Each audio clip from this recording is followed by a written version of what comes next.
From the New Arts and Media Studios in River West, the greatest neighborhood in the world here in Milwaukee, Wisconsin, I'm Charles Purcell.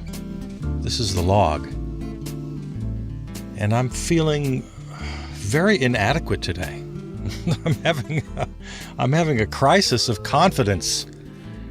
An inferiority complex has infiltrated my soul. There have been stories lately about NFTs. N as in Nancy, F as in Frank, T as in tall boy. Do you know what an NFT is? Do I need to explain this to you? Well, you came to the wrong guy. I'll try. I can tell you that it stands for non-fungible token. Let me read to you because there's no way I could do this by myself. Let me give credit. BBC News. What are NFTs and why are some worth millions? NFT stands for non-fungible token. In economics, a fungible asset is something with units that can be readily interchanged, like money. With money, you can swap a 10-pound note for two 5-pound notes, and it will have the same value. However, if something is non-fungible, this is impossible. It means it has unique properties, so it cannot be interchanged with something else. It could be a house or a painting, such as the Mona Lisa, which is one of a kind. You can take a photo of the painting or buy a print, but there will only ever be the one original painting. NFTs are one-of-a-kind assets in the digital world that can be bought and sold like any other piece of property, but they have no tangible form of their own. The digital tokens can be thought of as certificates of ownership for virtual or physical assets. Okay, this is good. I hope you're getting this better than I am so far. Let me continue for a little while. How do NFTs work? Traditional works of art, such as paintings, are valuable because they are one of a kind, but digital files can be easily and endlessly duplicated. With NFTs, artwork can be tokenized to create a digital certificate of ownership that can be bought and sold. As with cryptocurrency, a record of who owns what is stored on a shared ledger known as the blockchain. The records cannot be forged because the ledger is maintained by thousands of computers around the world. NFTs can also contain smart contracts that may give the artist, for example, a cut of any future sale of the token. So at this point, I guarantee you understand this better than I do. Hence my crisis of confidence. I came across this and other stories over the weekend because an NFT artwork sold at auction for $69 million. And again, this is a digital piece of art that can be reproduced infinitely. But this certificate of ownership sort of just declares that this one person is the sole owner for $69 million. And the other story I saw was something called NBA Top Shot. This is National Basketball Association, where they're using the NFT format to sell game highlights. So here's a 30-second clip of Giannis Antetokounmpo stealing the ball on the defensive end, going full length of the court for a patented Giannis dunk, posterizing, of course, one of his opponents. So there again, the very same clip, seen millions of times on YouTube. Anybody can watch it. Anybody can make a copy. Anybody can download it. But there's only one owner, the person who bought the adjacent NFT. And these things are selling like hotcakes for big money. They've only been around for a short time, but they've already become this really important collectible. So think of them like baseball cards. Yeah, you could take a picture of a baseball card, you could reproduce it, but that one single baseball card, because of its limited quantity, has collectible value. So they've taken this idea into the digital world, and the NBA will get not just a card of a player, but a little video clip, and they will authorize maybe just one copy of this thing, or 10 or 100 or 1,000. Like, when baseball cards came out, they made more than one, obviously, but it was a limited edition. You got that year's baseball card from Topps or wherever. And as the years went by, a lot of them wound up lost or in the garbage, or someone's mother carelessly put them in the Goodwill box or something. So over time, they become fewer in number and greater in quality. I mean, that's not too complicated. I think we all understand that, even me.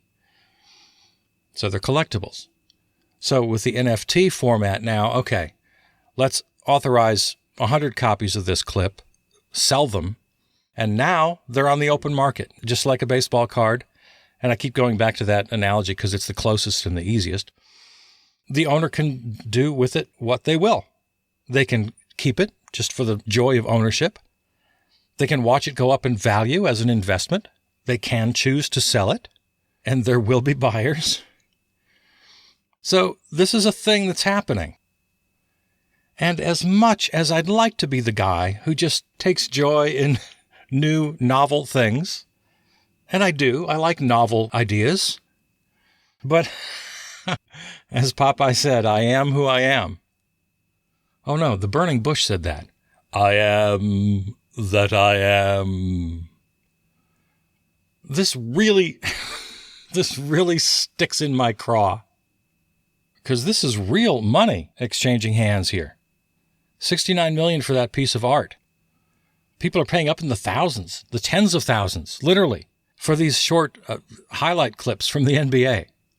Because they're released as a limited item. They are collectibles as soon as they hit the market. People know this, and this is the game they play.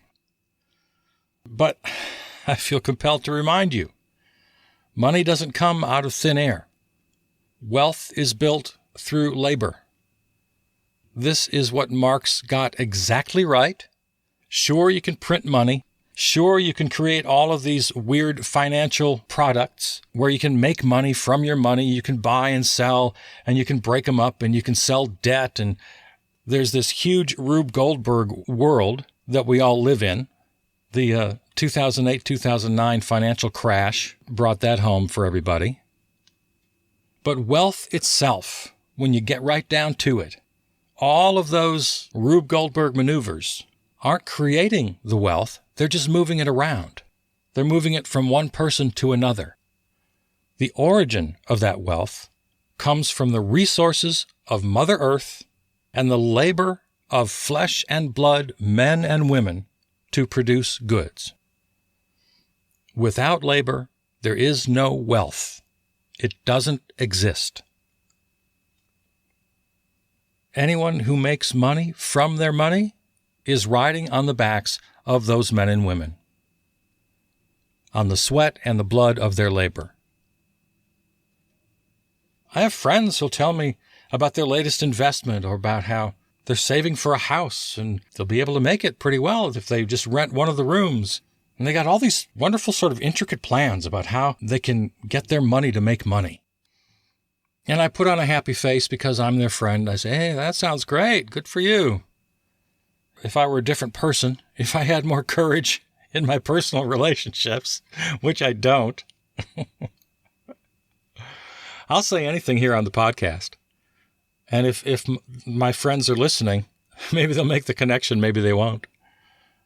But what I should say to that friend is, somebody had to earn that money. Somebody had to create that wealth with their labor. For you to try to maneuver your money to make more money is the very definition of exploitation. It's immoral. Some ancient religions considered it a sin, making money without working. But no, I don't say these things. I don't say these things to friends. It's not my place. I save it for you guys. I save it for right here. But it's the truth, and I believe it with all my heart. One could rationalize all they want about how, well, my investment makes this work possible in the first place. It's only right that I get my cut. I invested in this widget factory, and the more widgets produced by the workers, well, the more I should get my cut back. I invested. Without me, there'd be no factory. Without me, there'd be no widgets. So why shouldn't I take my cut? Well, that sounds like a pretty convincing argument, doesn't it? The problem is it makes a couple of assumptions right off the bat. It assumes that without your money as an investor, this widget factory couldn't have been built, couldn't be maintained, couldn't buy new equipment, aka means of production. But that's not a fact handed down from God. That's a system created by men. How do you suppose anything got done before that particular system was invented by men? Well, I don't want to go down the whole story here of the history of economics, but we know that pre-capitalist times were vassals and lords and serfs and apprentices and kings and queens. There were all sorts of ways to extract value from the earth, to coerce or exploit part of the population for labor. For quite a long time, it was slave labor. So there's always been a way, unless you go all the way back to early indigenous cultures that didn't bother with all of that. Their lack of modern sophistication allowed for a more earthbound understanding that we all relied on each other for the labor to find the food, to fashion clothing, to build housing. So am I yearning for a return to prehistoric indigenous culture? Well, in a way, yes, but hold on. I guess all I'm saying is we can certainly learn from that culture, from that original culture. And whatever we do moving forward will indeed cast off the shackles of our current system. That's just the natural order of things that's happened as long as we've been crawling around on the planet. There's nothing revolutionary about this statement. It's just in the cards. Systems change, they evolve. Some systems are jettisoned completely.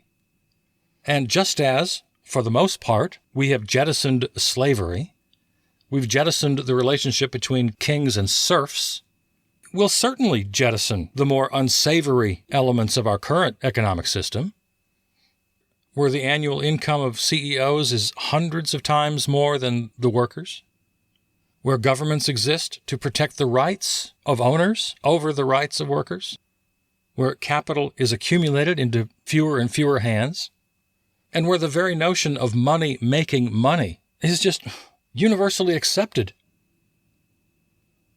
No, all man-made conventions, all man-made systems, and like everyone before it, it will go away. I'm just trying to hasten that day. I just want to see it before I die. So this whole NFT story just really got me riled up again about this whole issue. You can't get something from nothing. In the great words of Billy Preston, nothing from nothing leaves nothing. You gotta have something if you want to be with me. And from the ancient philosophers to today's most advanced physicists, you can't get something from nothing, at least not on this plane. If you're talking theoretical physics, if you're talking Big Bang, if you're talking about origins of the universe, I don't know. That's over my head. If you're talking about unseeable quantum physics, yeah, maybe you can get something from nothing. I don't know. I'll leave that to those guys. I know in this world, when it comes to flesh and blood folks extracting wealth from this earth we walk on, for our purposes, I'm sticking to my guns. You can't get something from nothing. Interest is theft. Profit is theft. The entire world of collectibles, whether it's baseball cards, digital highlights, classic cars, rare coins, I don't care what you're collecting. Whatever you pocket is theft. Every profit made through investment is theft because that money came from somewhere. Something can't come from nothing. Something got to come from something, and that something is labor. So these various NFT stories that popped up over the weekend about non-fungible tokens really got me going. Now, there's one aspect to this story that slows me down a little bit. I'm not quite so sure of myself. And that is in the area of art and music. Because the model I've talked about and the model that Marx taught us about was that wealth is created through labor. a painter who sells his painting is not only covering their cost of paint and canvas. No, of course not. It's also the value of the artist's labor. And that's fine. That fits into Marx's model quite easily. The artist has created the product. It's more than the paint and the canvas. It's the labor. And beyond the labor, the unique talent, creativity, spirit, whatever you want to call it, that the artist is able to produce on canvas. I have no problem with this. Therefore, a digital artist selling his digital art using this NFT idea, this non-fungible token, I think I want to say that's all right. I've got to do some thinking about this one. A musician, and this has been a problem in the music industry and economics for quite a while now, for decades we're going on. As soon as music could be easily reproduced, I had my little cassette recorder as a kid. That cat was definitely let out of that bag. And then as music went digital, here again, millions of copies instantly. How in the world is there an economic model here? How in the world are musicians not going to be totally screwed? Well, the truth is they have been totally screwed. Except for the highest echelon of recording musicians, that economic model, the bottom just fell out over these last decades. That's why even the biggest acts in the world, you have to go on tour, you have to sell big stadiums, you have to have corporate sponsors, because the digital proliferation of the music itself through Spotify or whoever, just name the streamer, has completely upended the economic model of music. Now, I'm not telling you anything you don't already know. Once again, I'll bet you know more about this than I do. That's usually the case. So if this NFT model, if this non-fungible token can be a way for musicians to make a decent living, one they truly earned and deserve through their creations, if this can be a way for musicians to take back their rightful earnings through their legitimate work, yeah, this might be a thing. So I'm going to leave that open. I'm going to leave that possibility open. Yeah, maybe NFTs can work in the digital world. And if you think about it, if you extend that logic, now we're talking not only digital art and music, but anything and everything that can be digitized. And today, that is pretty much anything you can name. Both physical products, through design, 3D printing, etc., to non-physical items, like books. And I say that because certainly you think of a book, you think of a physical item, but what is a book without the ones and the zeros that type up the copy? Herman Melville may have written Moby Dick, but his novel, his story, is not the book itself. The book is just a conveyance. What you're purchasing is a sequence of letters and words and punctuation created in the mind of Herman Melville. Very much a digital product. The book itself, the pages, the binding, the cover, just a carrying case, if you will. And now, with our current technology, name anything. Name any product or service, and with a few exceptions, full body massage being one I can think of, live theater being another. I'm sure there are plenty more. But generally, products and services can now easily, readily be transferred via the digital realm. So maybe these NFTs are something for the future. Maybe they are. But in this first iteration, they've already been tainted because they've been introduced into a world, into a pre-existing economic system that not only allows but rewards appreciation, profit, the accumulation of wealth through scarcity. A system that not only allows all of this, but encourages it, allows theft, encourages theft. So the prime nature of these NFTs, the singular most defining characteristic of a non-fungible token, is that it is scarce. It's limited.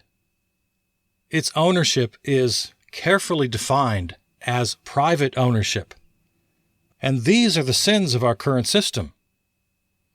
These are the sins that have latched on to an otherwise maybe interesting innovation. I mean, if you haven't noticed already, this is basically, well, it's identical to the whole blockchain and cryptocurrency model. And I started the show by talking about my crisis of confidence, my inferiority complex, because I went back and then tried to do some reading on Bitcoin, on cryptocurrency, on the blockchain, and try to get a better understanding of how this works. Because over the years, for the life of me, I just haven't been able to wrap my head around it. So I looked up a couple of articles. I read, this is not sinking in. So I put in the search window, explain Bitcoin to me like I'm 5 years old. And not to my surprise, I expected it. A bunch of them came up. A bunch of search results came up. Explain Bitcoin like I'm 5. All right. Got lots of options. Click on the first one. Read the whole article. Okay. No, I'm still not getting it. Clicked on the next one. Same. Next one. Same. I went through a half a dozen articles, all with that literal headline. Explain this to me like I'm 5. And I still don't get it. I know that it's, I know that it eliminates banks. I know that all transactions are direct. Everybody's got the same information. If you buy something for 100 Bitcoins from Joe, you know it, Joe knows it, and everybody on the network knows it. So there's no cheating. Okay. We know that you can't sell the same item to Javier because Joe already owns it. And the unique feature of the Bitcoin, of the token, of the NFT, tells the system that, nope, Joe already owns that. You can't sell it to Javier, so there's no double dipping. All right, I kind of get that. But how it works, that's over my head. You still have to explain a blockchain to me. I still don't get how that works. You're probably laughing at me right now. I get it. Well, explain it to me like I'm 5. No, check that. Explain it to me like I'm 3. Because that was my next internet search. After I read a half a dozen articles, I typed in, explain Bitcoin to me like I'm 3. That didn't work. I got the same search results back. Explain it to me like I'm 5. But even though I don't really understand how this works, here's what I do understand. Here's where I'm confident. Okay? Here's where I'm confident. It's still money. It still maintains the most important central defining characteristics of money. I've got mine. You've got yours. People try to accumulate more of it. They can buy things with it. They can invest it. They can grow it. It still has those qualities, those defining qualities of money. And therefore, it has the central defining problem, the fatal flaw with money. People can make more and more and more of it without doing a damn thing. The original sin remains. Something from nothing. It's impossible. It's unnatural. And if you think you're achieving something from nothing, you're fooling yourself, and you're quite literally stealing from the labor of workers. One of the big selling points of cryptocurrency, maybe the biggest selling point, is the fact that it's peer-to-peer. It's direct. There's no middleman. There's no bank. There's no third party. Well, you know what? I mean, I hope it's clear to you by now. I don't think money should even exist in the world, but as long as there is money, I'm quite happy to have third parties. There has to be some entity that polices these transactions, because completely unfettered transactions would allow for all sorts of nefarious deeds. Gouging comes to mind. There are laws about such things. I've stated clearly that I think interest of any kind is abhorrent. But even in the money world, even people who disagree with me, and that's pretty much everybody, But even regular folks agree that enormously high interest rates have to be regulated. The so-called day lenders or cash lenders, doling out loans at 1,000% interest or more. And government regulators and agencies have to keep an eye on this, and banks are expected to play fair. So if there's going to be a money world, one that I'd like to eliminate entirely, but as long as we have a money world, I'm quite happy. Well, happy is not the right word. As long as we're in a money world, I think it's absolutely necessary to have government regulation, to have banks and savings and loans and intermediaries. The Wild West of cryptocurrency, sure, you might have big winners. In fact, you will have big winners. I'm quite sure of it, quite certain. But as little as I understand about cryptocurrency, this much I can tell you, this much I know. Anybody who tries to promote this or defend this as some kind of democratic way of moving money around, that it evens the playing field, there are built-in checks and balances just because everybody's in on the same information, no, I don't buy that for a second. So go ahead and contact me. Tell me why I'm wrong. I really want to know why you think I'm wrong on this one. charlesburcell@gmail.com. Or just charlesburcell.com. Lots of ways to contact me there. Tell me why I'm wrong. Explain cryptocurrency to me like I'm 3, not 5. We've already discovered that doesn't work.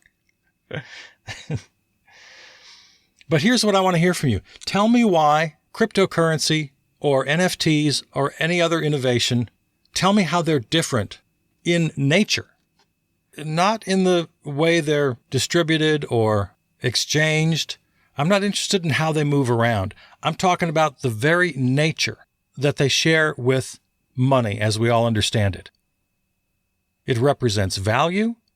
It represents scarcity by definition. By definition. Now, the only way money has any value is the very fact that there's a limited amount. And for me, that central defining nature is the fatal flaw. It's the problem right from the outset. It means that there will never be equity. There will always be rich and poor. There's no way out. You might convince me that cryptocurrency, that Bitcoin and the others are more efficient, that the middlemen won't get their cut. That's the easy part. You could convince me of all of that. But here's what I'm asking you to defend. How is your system of money not identical to the traditional money system as I've described it? That it allows for accumulation of wealth, and it facilitates, in fact, by its very nature, in its essence, it depends on the exploitation of labor. Something from nothing.